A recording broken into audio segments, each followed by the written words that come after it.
This week on PRM Network, we have tons to cover. We have the latest results from the Amsoil Off-Road in Antigo, Wisconsin, record time nights at Bowman Gray, and a legend of the sport passes away. All of that and more coming up.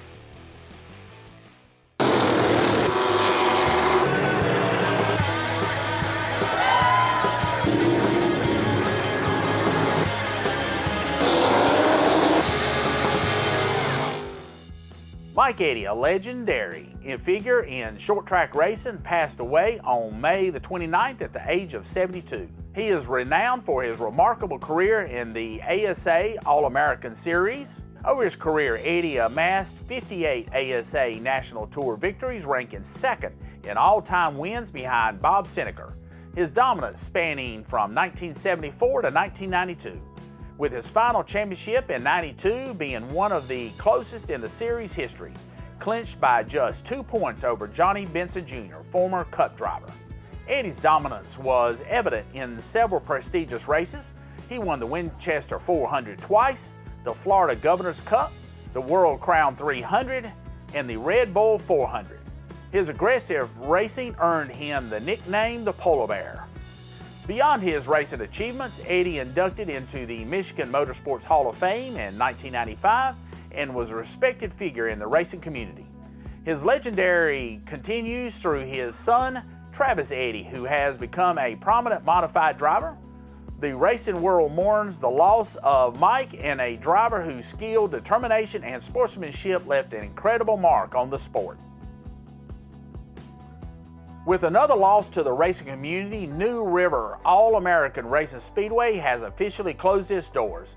Effective immediately, this decision came shortly after the track held its third race of the 2025 season. In a statement posted on Facebook, the Speedway management reflected the wild ride and thanked supporters for the loyalty over the years. The track originated in 1999 as Coastal Plains Speedway, but closed in 2015 before briefly reopening in 2018. After another closure, it is returned in 21, rebranded as a Goodyear All-American Speedway and later as the New River All-American Speedway. The track has been hosting NASCAR-sanctioned events in 2023 and 2024, but dropped its NASCAR sanction in 25. Unfortunately, several weekly weekends were canceled this year, leading to the final closure on May the 28th. The Smart Modified Tour, which was scheduled for August 29th of 25, may have to find another event or might have to cancel. The track hosted numerous prestigious events and notable drivers who raced at New River, including Dale Earnhardt Jr., Ryan Blaney, and Josh Berry. The track recently witnessed significant moments, including Connor Hall winning the first Cars late model stock car tour in 22, and Jaden Avison becoming the first female driver to win a Cars late model race earlier this year. Last weekend, we were at the HPX in Charlotte, North Carolina. We met many people, and one being Russ Bradford of Sunoco Race Fuels, to talk a little bit about their plans for motocross. Then coming up, we will have the results from this past weekend's racing. But their bikes will run more consistent. They'll really like the fuel if you just try it. And once we get people on it, they're all calling and going, hey, that was great. Bike never ran better. So we're working with a couple large teams. So we're working with Team Green on the GNCC side. We're hoping that it's just going to be organic growth. We're starting to see more grassroots teams starting to buy our product. We're getting phone calls, people going, hey, let's talk about this. What fuel do I need? But yeah, the guys on the bike side and the four-wheeler side, they're really looking at oxygenated fuels. It's just a different kind of racing. So lower octane, seeing everything pretty much go unleaded and a lot of oxygenated stuff. We just want to continue to grow and talking with everybody that calls about it and what fuels they need. We're starting to get them to understand that it's not black magic, that although Sunoco has not been involved in that segment of the market for many, many years, our fuels work. On the PRM network this week, we've had a couple of issues with modified racing and racetracks in the May and June of 2025 races. We've had two events, one at North Wilkesboro Speedway, that they had to use a lot of their quick clean or safety cleans white product. We also, just a week ago, in the 1st of June, we had an issue at Franklin County Motor Speedway with the modifieds, and they had a couple blown engines and other issues. They ended up using all their standard oil dry, and they ended up having to revert to some old school ways, but they were able to get the race in. One of the things that we used to use at Hank Thomas Performance back in the early 2000s was a product basically called black dust, mainly because it was black. It's a biodegradable product. In the 2000s, it sold well, but everybody lost contact within the Southeast. We have been able to come up with this product late last year in December of 24, and we're selling it as black dust oil absorbent. We'll be coming out with some hoppers soon, and hopefully it will be able to trend. We've already been selling it to drag strips currently, and we'll be able to help out the motor industry, especially with this biodegradable product. Looking over the past 2 weeks, there was plenty of races and drama. In the Z-Max Car Tour, Connor Hall won after starting 4th position. Chase Burrow took the lead on lap 97 after a brief rain delay and held it to the finish. His performance was marked by tire management and consistent speed, allowing him to fend off late challenges from competitors Jared Fryer, who finished 2nd, and Matt Waltz was in 3rd. Tristan McGee was 4th, and Chad McCumbee came in 5th. Ryan Beat in his Chevrolet Sunoco off-road truck was in dominating form at the Amsoil Off-Road Series on Saturday.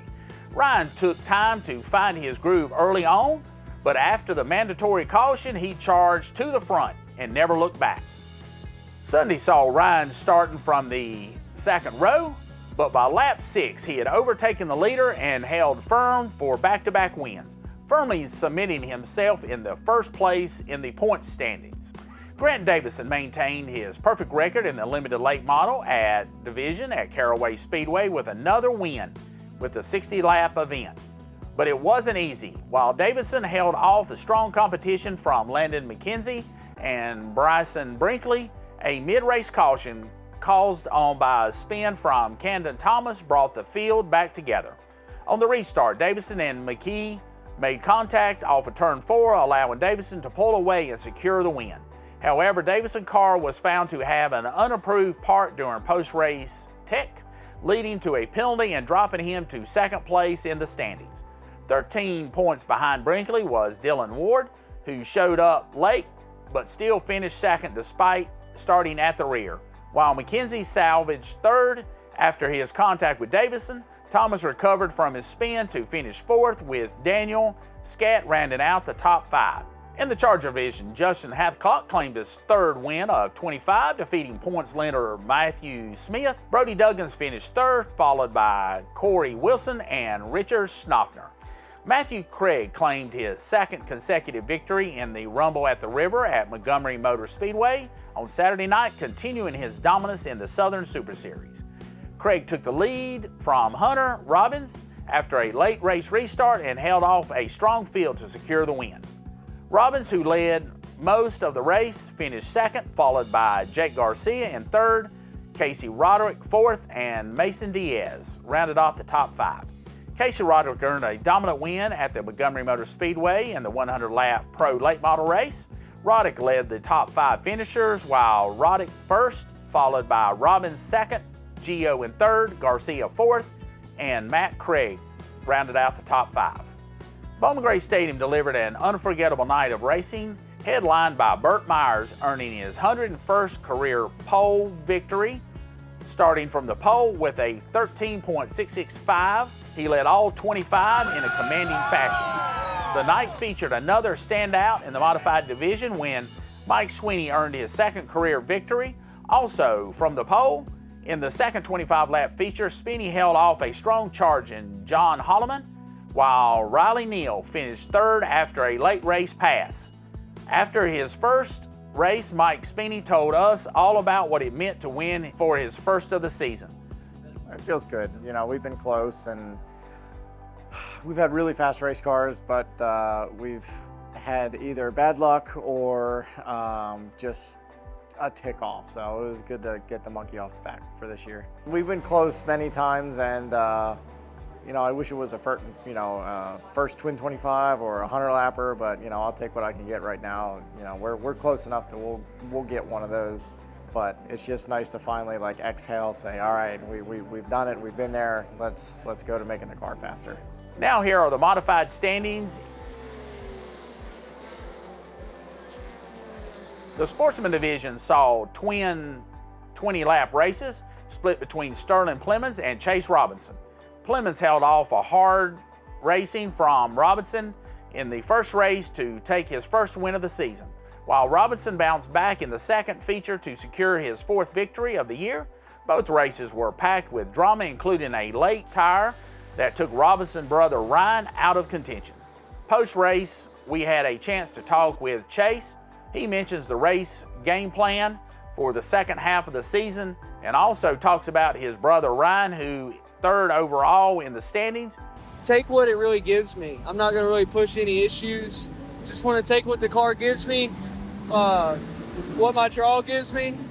Really right now, it's just top fives. That's all. That's my goal. Obviously, I want to win, but top fives are what I really need to do right now.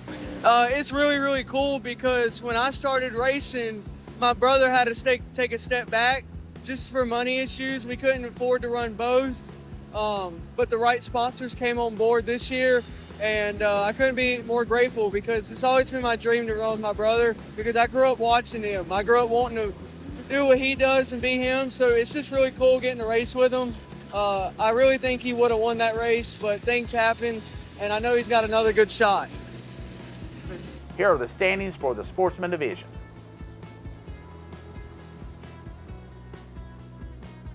Looking towards the weekend, we have tons of racing across the Southeast. Here are a look at all of them coming up.